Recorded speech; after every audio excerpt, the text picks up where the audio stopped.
बिस्मिल्लाहिर्रहमानिर्रहीम। अल्लाह तबारक व तआला के नाम से शुरू जो बड़ा मेहरबान और निहायत रहम करने वाला है। अल्लाह तबारक व तआला की बनाई हुई इस पुरअसरार कायनात के अंदर अल्लाह तबारक व तआला की शान और किबरियाई की बेशुमार निशानियां मौजूद हैं। अल्लाह तबारक व तआला ने इंसान को तख्लीक करने से पहले इस रुए जमीन पर बेशुमार ऐसी ताकतवर मखलूकात को पैदा किया कि जिनके बारे में इंसान सोच भी नहीं सकता और जिनकी ताकत का कोई मुकाबला नहीं कर सकता था। लिहाजा जब अल्लाह तबारक व तआला ने इंसानों को तख्लीक करने का इरादा फरमाया तो ऐसी तमाम तर मखलूकात को खत्म कर दिया जो नस्ल इंसानी के लिए खतरा थी, जैसे कि डायनासोर और दीगर वहशी मखलूकात। लेकिन जब अल्लाह तबारक व तआला ने इंसान को तख्लीक फरमाया तो अल्लाह तबारक व तआला ने अपनी शान की जलवागरी दिखाते हुए नस्ल इंसानी के अंदर एक ऐसी कौम को पैदा फरमाया जो दुनिया की सबसे ताकतवर तरीन और लंबी तरीन कौम थी। ये कौम इतनी ताकतवर थी कि इनकी ताकत का कोई मुकाबला नहीं कर सकता था और इस कौम को दुनिया की सुपर पावर कौम कहा जाता था। प्यारे दोस्तों, इस कौम के लंबे कद और ताकत का अंदाजा इस बात से लगाया जा सकता है कि जब से अल्लाह तबारक व तआला ने इस कायनात को तख्लीक फरमाया है तब से लेकर आज तक इस दुनिया के अंदर सिर्फ 2 इंसानी कौमें ऐसी गुजरी हैं जिनको अल्लाह तबारक व तआला ने इस कदर लंबे कद और ताकत से नवाजा था। इन कौमों के बाद अल्लाह तबारक व तआला ने इनके जैसी किसी दूसरी कौम को पैदा नहीं फरमाया। प्यारे दोस्तों, आज की इस वीडियो में इन्हीं 2 कौमों में से एक कौम के बारे में आपको बताएंगे कि जिसे कौम जब्बारीन और कौम आद भी कहा जाता है। प्यारे दोस्तों, ये कौम कहाँ पर आबाद थी और इनके कद कितने लंबे थे और इस कौम में पैदा होने वाला हर इंसान कितने 100 साल तक जिंदा रहता था और इस कौम के हर इंसान के पास कितनी ताकत और कुव्वत थी और इस कौम ने ऐसा कौन सा गुनाह किया जिसकी वजह से अल्लाह तबारक व तआला ने इस कौम की नस्ल को हमेशा हमेशा के लिए खत्म कर दिया। प्यारे दोस्तों, इन तमाम तर सवालात के जवाबात कुरान और हदीस की रोशनी में आज की इस वीडियो में हम आपको बताएंगे। लिहाजा आपसे गुजारिश है कि हमारी इस वीडियो को एंड तक जरूर देखिएगा। प्यारे दोस्तों, तूफान नूह के बाद इस रुए जमीन पर कोई भी मखलूक बाकी ना रही सिवाय उनके जो हजरत नूह अलैहिस्सलाम की कश्ती पर सवार थे। तूफान नूह के बाद तमाम नस्ल इंसानी खत्म हो चुकी थी और इस तूफान के बाद अल्लाह तबारक व तआला ने हजरत नूह अलैहिस्सलाम की औलाद से नस्ल इंसानी को दोबारा से शुरू किया और बाकी बचने वाले उन्हीं इंसानों से अल्लाह तबारक व तआला ने नस्ल इंसानी को आगे बढ़ाया। इस तरह हजरत नूह अलैहिस्सलाम के बेटे साम की नस्ल से एक ताकतवर कौम वजूद में आई जिसको कौम आद कहा जाता है, जिनके कद सबसे लंबे और जिनकी ताकत बेइंतहा थी। ये कौम इस दुनिया के अंदर तकरीबन 1500 साल तक आबाद रही। कौम आद अरब के इलाके अल अहकाफ के अंदर आबाद थी। अहकाफ का ये इलाका रेत का ऐसा सहरा है जो यमन और ओमान के दरमियान फैला हुआ है। यह इलाका कभी ऐसा सरसब्ज़ो शादाब हुआ करता था कि जिसकी कोई मिसाल नहीं मिलती और आज ये इलाका ऐसा खौफनाक सहरा बन चुका है कि जहाँ जाने से बड़े बड़े सूरमा घबराते हैं। प्यारे दोस्तों, रेत का ये रेगिस्तान इतना खतरनाक है कि अगर इस रेगिस्तान के अंदर किसी चीज को फेंक दिया जाए तो पल भर के अंदर वो चीज गायब हो जाती है और उसका नामो निशान तक बाकी नहीं रहता। इस इलाके के अंदर रेत के बहुत बड़े बड़े और बुलंद टीले हैं जो अजाब इलाही की दास्तान बयान करते हैं। कौम आद के लोग इस कदर ताकतवर थे कि अपने एक हाथ से बड़े बड़े दरख्तों को जड़ों से उखाड़ दिया करते थे। इस कौम के लोग कभी बूढ़े नहीं होते थे और न ही इनको कोई बीमारी लगती थी। इस कौम में पैदा होने वाला हर एक इंसान 1000 साल तक जिंदा रहता था। इस कौम का सबसे लंबा इंसान 750 फीट का होता था और सबसे छोटा इंसान 450 फीट का होता था। ये लोग बड़े बड़े पहाड़ों को तराश कर उसके अंदर नक्शो निगार करके खूबसूरत महल्लात बनाया करते थे और उन्हीं महल्लात के अंदर अपनी जिंदगी गुजारा करते थे। प्यारे दोस्तों, दुनिया की इस सुपर पावर कौम को अल्लाह तबारक व तआला ने हर तरह की नेमतों से नवाजा था। हर तरफ सरसब्ज बागात, गल्लों और फलों की बेशुमार पैदावार थी और मालो दौलत की इस कौम को कोई कमी नहीं थी। जैसे जैसे इस कौम के पास नेमतें बढ़ती चली गईं, वैसे वैसे ये लोग सरकश होने लगे और तरह तरह के गुनाहों के अंदर मुब्तला होने लगे। प्यारे दोस्तों, तूफान नूह के बाद कौम आद सबसे पहली कौम थी जिन्होंने अपने हाथों से बुतों को तराशा और अल्लाह तबारक व तआला की वहदानियत को छोड़कर बुतों की पूजा शुरू की। इस तरह ये लोग अल्लाह तबारक व तआला की वहदानियत को छोड़कर कुफ्र और शिरक और हर तरह की बुराइयों के अंदर मुब्तला होने लगे। नेमतों की फरावानी और मालो दौलत की कसरत ने इस कौम को तरह तरह के गुनाहों के अंदर मुब्तला कर दिया था। इस तरह जब ये कौम हद से ज्यादा अल्लाह तबारक व तआला की नाफरमानियां करने लगी तो अल्लाह तबारक व तआला ने इनकी हिदायत के लिए अपने प्यारे नबी हजरत हूद अलैहिस्सलाम को इनकी तरफ मबऊस फरमाया ताकि इस भटकी हुई कौम की इस्लाह की जा सके। चुनाचे हजरत हूद अलैहिस्सलाम ने अल्लाह तबारक व तआला के हुक्म के मुताबिक इस कौम को हक की दावत देना शुरू की और हजरत हूद अलैहिस्सलाम ने इस कौम को एक खुदा की इबादत करने का हुक्म दिया और शिरक से मना किया। हजरत हूद अलैहिस्सलाम मुसलसल 50 सालों तक अपनी कौम को गुनाहों से मना करते रहे और दीने हक की तरफ बुलाते रहे। इस कौम के 13 कबीले थे जिनमें से 2 बड़े कबीले इस कौम के सरदार थे। इन 2 बड़े सरदार कबीलों में से एक का नाम किलमान और दूसरे कबीले का नाम खिलजान था। ये 2 कबीले ऐसे थे जिनके पास पूरी कौम आद की सरदारी थी और जिनसे पूरी कौम आद डरती थी।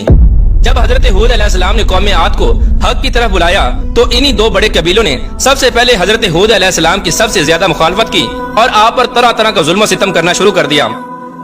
इस जुल्म सितम के बावजूद भी हजरत हूद अलैहिस्सलाम दावत हक से पीछे न हटे और मुसलसल इस कौम को अल्लाह तबारक व तआला की तरफ बुलाते रहे। बिलाकर हजरत हूद अलैहिस्सलाम की कोशिशें रंग ले आईं और कौम आद के दो बड़े कबीलों में से एक कबीला खिलजान ने हजरत हूद अलैहिस्सलाम की दावत हक को कबूल कर लिया और आप पर ईमान ले आए, और बाकी बचने वाले 12 कबीलों ने हजरत हूद अलैहिस्सलाम की खुलकर मुखालफत की और उनको तानो तशनी करते रहे। हजरत हूद अलैहिस्सलाम जब इन लोगों को हक की दावत देते तो ये लोग हजरत हूद अलैहिस्सलाम का मजाक उड़ाते और उनको माज अल्लाह पागल कहते।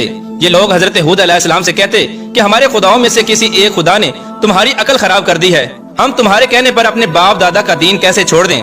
जाओ जाकर अपना काम करो, अगर तुम वाकई अल्लाह तबारक व तआला के नबी हो तो हम पर वो अजाब ले आओ जिस अजाब से तुम हमको डराते हो। इस तरह ये बदबख्त लोग हजरत हूद अलैहिस्सलाम को झुठलाने लगे और खुद ही अल्लाह तबारक व तआला के अजाब को तलब करने लगे और अल्लाह तबारक व तआला और अल्लाह के अजाब को ललकारने लगे। ये लोग हजरत हूद अलैहिस्सलाम से कहने लगे कि अगर हमसे ज्यादा कोई ताकतवर है तो उसको हमारे मुकाबले में ले आओ। इस बात को अल्लाह तबारक व तआला कुरान पाक में कुछ यूं बयान फरमाता है, और कौम आद ने जमीन पर नाहक तकब्बुर किया और कहा कि हमसे ज्यादा ताकतवर कौन है। उन्होंने ये नहीं देखा कि जिस खुदा ने उन्हें पैदा किया है वो उनसे कहीं ज्यादा ताकतवर है। यार दोस्तों, जब ये कौम काबिल हिदायत ना रही और हद से ज्यादा बढ़ गई और अल्लाह तबारक व तआला की वहदानियत पर ईमान न लाई और ये लोग अल्लाह तबारक व तआला को ललकारने लगे और खुद ही अल्लाह तबारक व तआला के अजाब को तलब करने लगे, तो इस कौम के हक में अल्लाह तबारक व तआला ने अजाब का फैसला फरमा दिया। चुनांचे अल्लाह तबारक व तआला ने कौम आद पर अपना अजाब नाज़िल करना शुरू कर दिया। अल्लाह तबारक व तआला ने बारिश बरसाने वाले फरिश्तों को हुक्म दिया कि कौम आद के इलाके में बारिश को रोक दिया जाए और पानी चलाने वाले फरिश्तों को हुक्म दिया कि कौम आद के इलाके में पानी को खुश्क कर दिया जाए। इस तरह कौम आद पर कहत साली मुसल्लत कर दी गई और पानी के न होने की वजह से वो इलाका जो कभी सरसब्ज और शादाब हुआ करता था वो बंजर और वीरान हो गया और हर चीज खुश्क हो गई। इस कौम के खेत खलियान बर्बाद हो गए और जमीन बंजर और वीरान हो गई और अल्लाह तबारक व तआला के इस अजाब की वजह से कौम आद के बड़े बड़े बागात सूखने लगे और मवेशी मरने लगे। यार दोस्तों, ये कहत साली इस कदर बढ़ गई कि कौम आद के पास खाने और पीने के लिए कुछ भी बाकी ना रहा, यहाँ तक कि ये लोग कुत्ते, बिल्ली और चूहे और इनके जैसे मुर्दार जानवरों को खाने पर मजबूर हो गए। यार दोस्तों, जब ये कहत साली हद से ज्यादा बढ़ गई और लोग मरना शुरू हो गए तो इस कौम के सरदारों ने फैसला किया कि चंद लोगों को बैतुल्लाह की तरफ रवाना किया जाए ताकि वहाँ जाकर दुआ की जाए और ये अजाब हमसे टल जाए। यार दोस्तों, आपको बताते चलें कि पहले दौर में जितनी भी कौमें गुजरी हैं, जब भी उन पर कोई मुसीबत नाजिल होती थी तो वो लोग बैतुल्लाह का रुख करते थे, फिर चाहे वो मुसलमान हो या काफिर। उन लोगों का यह अकीदा था कि बैतुल्लाह में जाकर दुआ करने से हर दुआ कबूल होती है और हर परेशानी टल जाती है। चुनांचे इस कौम के सरदारों ने चंद लोगों को बैतुल्लाह की तरफ रवाना किया और उनसे वहाँ जाकर दुआ मांगने को कहा। चुनांचे इस तरह इस नाफरमान कौम का एक काफिला बैतुल्लाह शरीफ पहुँच गया और वहाँ जाकर ये लोग ज़ारों की तार रोने लगे और रो रो कर अल्लाह तबारक व तआला की बारगाह में दुआएं मांगने लगे और बारिश तलब करने लगे। उस वक्त इस काफिले के सामने दो बादलों को पेश किया गया, एक लाल और एक स्याह, और इन लोगों से इन दोनों बादलों में से किसी एक बादल को चुनने का कहा गया। ये लोग आपस में मशवरा करने लगे और एक दूसरे से कहने लगे कि लाल बादल तो खाली होता है जबकि स्याह बादल बारिश बरसाता है। चुनांचे इस तरह इन लोगों ने स्याह बादल का इंतखाब किया और इन लोगों को हुक्म हुआ कि तुम लोग अपने कबीले की तरफ लौट जाओ, ये बादल तुम्हारे पीछे पीछे चला आएगा। ये लोग खुशी खुशी वहाँ से अपने कबीले की तरफ रवाना हुए। जैसे जैसे ये लोग अपने कबीले के करीब पहुँचते वैसे वैसे बादल भी इनके पीछे पीछे चला आता। इस तरह जब ये लोग अपने कबीले में पहुँच गए तो कौम आद के लोगों ने देखा कि एक स्याह रंग का बादल उनकी तरफ आ रहा है। इस मंजर को देखकर ये लोग बहुत खुश हुए कि अब हम पर खूब बारिश होगी और हमारी फसलें दोबारा से आबाद हो जाएंगी और हमारे बागात सरसब्ज और शादाब हो जाएंगे। लेकिन ये बदबख्त लोग ये नहीं जानते थे कि ये अल्लाह तबारक व तआला की तरफ से आने वाला दर्दनाक अजाब है। इधर अजाब इलाही का बादल इस कौम की तरफ बढ़ता चला आ रहा था और उधर अल्लाह तबारक व तआला ने अपने प्यारे नबी हजरत हूद अलैहिस्सलाम की तरफ वही नाज़िल फरमाई कि अपनी कौम को लेकर इस बस्ती से निकल जाएं कि अल्लाह तबारक व तआला इस कौम के नाफरमानों पर अपना दर्दनाक अजाब मुसल्लत करने वाला है। चुनांचे हजरत हूद अलैहिस्सलाम अपनी कौम को लेकर खतीरा नामी बस्ती की तरफ रवाना हो गए।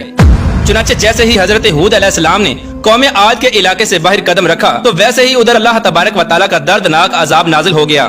चुनांचे अल्लाह तबारक व तआला के हुक्म से आने वाले वो काले बादल मजीद स्याह हो गए और खौफनाक तूफान जारी हो गया। देखते ही देखते एक खौफनाक आंधी चलना शुरू हो गई जिसने कौम आद के नाफरमानों के दिलों को हिला कर रख दिया।